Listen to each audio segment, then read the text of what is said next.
असामान्य मनोविज्ञान से संबंधित महत्वपूर्ण ऑब्जेक्टिव क्वेश्चन आपके सामने लेकर आए हैं।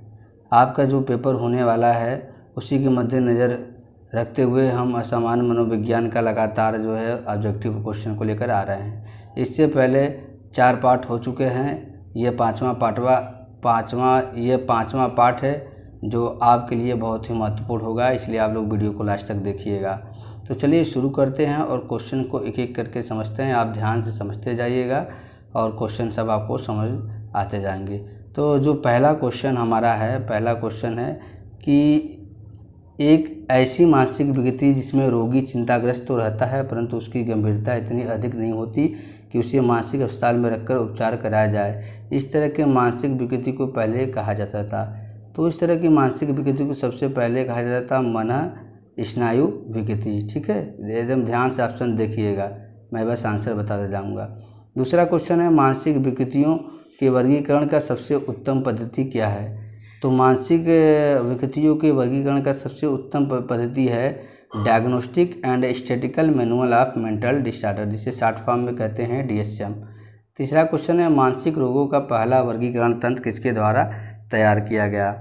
तो ये मानसिक रोगों का पहला वर्गीकरण तंत्र एमिल कैप्लिन द्वारा तैयार किया गया। अगला क्वेश्चन चौथा है स्नायु विकृत केंद्रक किसे कहते हैं। तो स्नायु विकृति केंद्रक इसमें रोगी एक ऐसा जीवन शैली अपनाता है जिससे वह वास्तविकता का दोषपूर्ण मूल्यांकन करता है तथा तनावपूर्ण परिस्थिति का मुकाबला न कर वह उससे दूर भाग जाता है।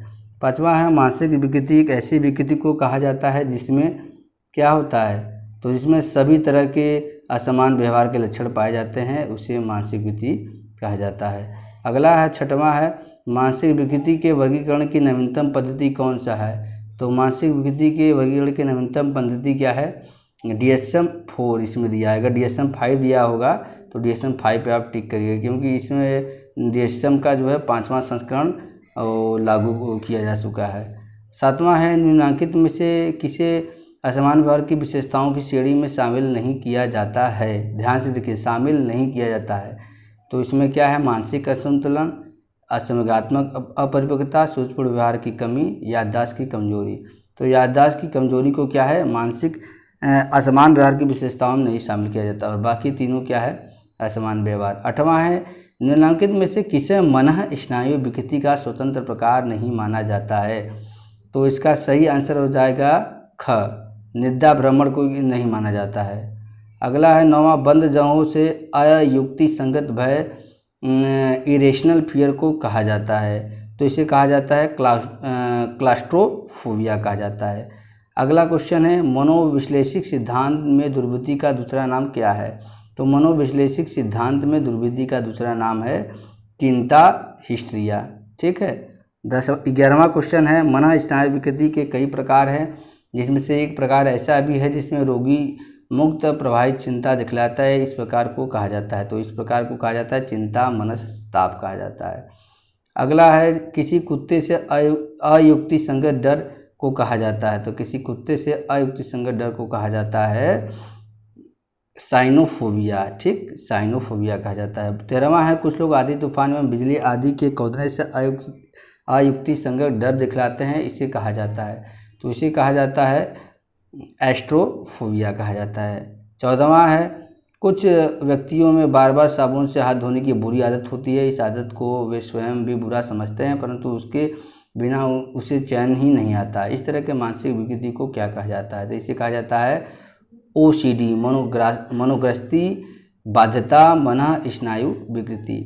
अगला है 15वां हाइपोस्थीसिया का एक लक्षण है। तो हाइपोस्थीसिया का एक लक्षण है रूपांतरण हिस्टीरिया का। ठीक है। 16वां क्वेश्चन है एस्टासिया एवासिया एक विशेष मानसिक विकृति का एक क्या है, ख क्रियात्मक लक्षण है। 17वां क्वेश्चन है आत्मविस्मृति का एक प्रमुख लक्षण है। तो आत्मविस्मृति का एक प्रमुख लक्षण क्या है, इनमें से सभी हो जाएगा। क्या इनमें से सभी हो जाएगा, विषादी स्नायु विकृति का भी है, रोगभ्रमी स्नायु विकृति का है, रूपांतरण हिस्टीरिया का भी है। 18वां क्वेश्चन है फ्रायड के अनुसार रूपांतरण हिस्टीरिया का अर्थ क्या होता है। तो इसका सही अर्थ होता है दमित एवं विचलित यौन ऊर्जा का दैहिक लक्षणों में रूपांतरण। तो क ऑप्शन सही हो जाएगा। 19वां है झंझनाना या सनसनाने में संवेदना को जिससे रूपांतरण हिस्टीरिया के रोगी अक्सर ग्रसित होता है को रखा जाता है। तो इसमें पोरेस्थीसिया को रखा जाता है। 20वें क्वेश्चन की तरफ हम बढ़ते हैं। तो 20वां क्वेश्चन है एफोनिया क्या होता है। तो एफोनिया होता है इसमें क्या होता है, रोगी सिर्फ फुसफुसा कर बातचीत कर पाता है। 21वां क्वेश्चन देखिएगा आप लोग ध्यान से। रूपांतरण हिस्टीरिया के विकास में घटनाओं की एक श्रृंखला होती है जिसका सही क्रम बतलाएं। तो इसका सही क्रम हो जाएगा दुखद परिस्थिति से हटने की इच्छा, परिस्थिति से छुटकारा पाने के लिए बीमार पड़ जाने की इच्छा, दुखद परिस्थिति का बना रहना, लक्षण का उत्पन्न होना। 22वें क्वेश्चन की तरफ बढ़ते हैं। ऐसे क्वेश्चन भी कई बार एग्जाम में आपके पूछ लेते हैं। सीता एक ऐसी लड़की है जो ठीक से ढंग से लिख पढ़ लेती है और बातचीत भी कर लेती है, परंतु पूछने पर अपना नाम नहीं बता पाती।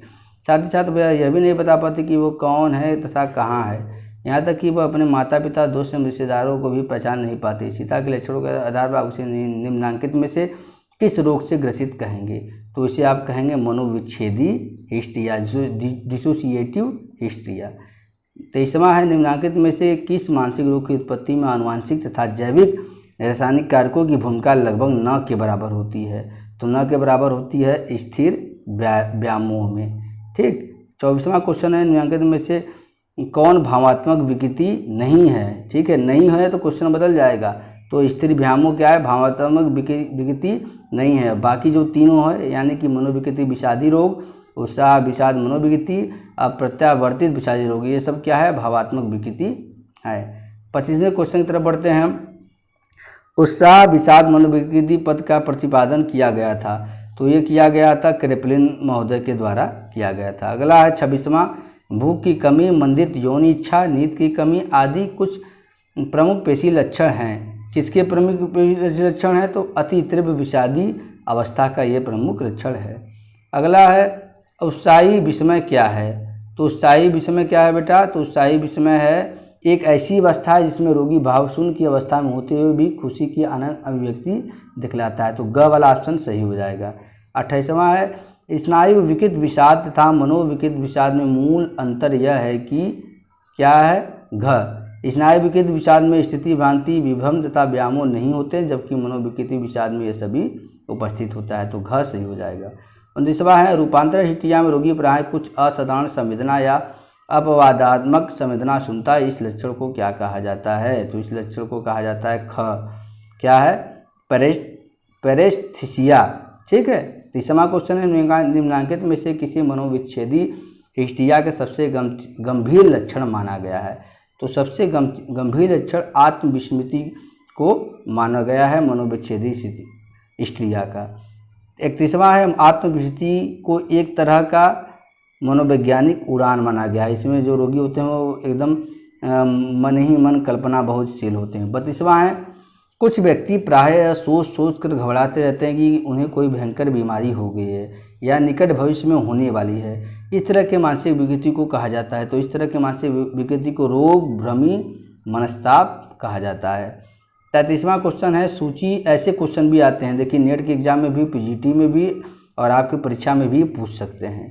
तो एकदम ध्यान देखिए। सूची 1 के पदों को सूची 2 के साथ सम्मिलित कीजिए था, उत्तर कोड के साथ अनुसार सही उत्तर का चयन करिए। तो इसका सही आंसर क्या हो जाएगा, क हो जाएगा। ठीक है। क का मतलब क्या है, अ का क्या है, तीसरा, यानी सौलीनता का मतलब क्या है, स्नेह के प्रति अनुक्रिया का अभाव। ठीक। ब का हो जाएगा चौथा, यानी कि बालाचार का मतलब है कानून तोड़ना। और स हो जाएगा दूसरा, यानी कि मनोरोगी की तात्पर्य ध्यान की कमी। और द हो जाएगा पहले, यानी मानसिक मंदन का मतलब बुद्धि लब्धि का निम्न स्तर। अगला है 34वां डिमेंशिया पोरकोक्स का दूसरा नाम क्या है। तो डिमेंशिया पोरकोक्स का दूसरा नाम मनोविदलता है, जिसे सिजोफ्रेनिया कहा जाता है। मनोविदलता के सबसे प्रमुख लक्षण है, तो इसका सबसे प्रमुख लक्षण है वास्तविकता से अलगाव। ऐसे जो रोगी होते हैं वो वास्तविकता से छिन्न भिन्न होते हैं। ठीक है। 36वां क्वेश्चन देखिएगा। जिस मानसिक विकृति में रोगी में व्यामोह के अलावा अन्य कोई खास गंभीर लक्षण नहीं पाए जाते उसे क्या कहा जाता है। तो इसे कहा जाता है स्थिर व्यामोह कहा जाता है। 37वां क्वेश्चन है स्थिर व्यामोह तथा स्थिर व्यामोही अवस्था में मूल अंतर यह है कि तो ये मूल अंतर क्या हो जाएगा, स्थिर व्यायाम में रोगी का चिंतन अधिक तार्किक एवं क्रमबद्ध होता है, जबकि स्थिर व्यायामी अवस्था में रोगी का चिंतन कम तार्किक एवं क्रमबद्ध होता है। तो ख वाला ऑप्शन सही हो जाएगा। 38वां क्वेश्चन देखिएगा, निम्नलिखित में से किसी भावात्मक रोग कहा जाएगा। तो इसे ख को क्या है, उत्साह विषाद मनोविकृति, जैसा कि पहले हमने बताया था, इसे भावात्मक रोग कहा जाएगा। 39वां क्वेश्चन है, उत्साह प्रतिक्रिया की जिस अवस्था में रोगी में सबसे अधिक उत्साह, बेचैनी, व्यामोह एवं विभ्रम आदि देखने को मिलता है उसे क्या कहा जाता है। तो उसे कहा जाता है डिलीरियस मेनिया। ग वाला ऑप्शन सही हो जाएगा। 40वां क्वेश्चन और लास्ट क्वेश्चन आज का ये है आप लोगों के सामने कि विषादी प्रतिक्रिया में विषाद की सबसे गंभीर मात्रा जिस अवस्था में होती है उसे क्या कहा जाता है। तो उसे कहा जाता है विषादी स्टूपर कहा जाता है। तो आज की क्लास में आपने देखा कि असामान्य मनोविज्ञान यानी कि एबनॉर्मल साइकोलॉजी से संबंधित 40 ऐसे महत्वपूर्ण बहुविकल्पी प्रश्न थे जिसको मैंने आप लोगों के साथ साझा किया। इसको आप लोगों को हमने समझाया। ये आपके क्या है, अगर आप बीए चतुर्थ सेमेस्टर के विद्यार्थी हैं तो फिर भी जो है कि ये आपको काम देगा। ठीक है, आप पीजीटी की तैयारी कर रहे हैं, आप नेट की तैयारी कर रहे हैं, इन सभी के लिए ये जो सीरीज़ जो है बहुत ही महत्वपूर्ण साबित होने वाला है। आगे और भी सीरीज़ इससे संबंधित आएगा, इसलिए अगर आप चैनल पर अभी तक आपने चैनल को सब्सक्राइब नहीं किया तो चैनल को सब्सक्राइब करके बेल आइकन भी प्रेस कर दीजिए, क्योंकि आपको इससे क्या होगा कि कोई भी वीडियो मैं डालूंगा तो नोटिफिकेशन तुरंत आपको प्राप्त होगा। तो चलिए आज के क्लास में इतना ही, मिलते हैं हम अपने अगली क्लास में। तब तक के लिए आप सभी बच्चों का बहुत बहुत धन्यवाद। आप स्वस्थ रहें और अपने जो लक्ष्य है उसमें खूब आगे बढ़ें। धन्यवाद।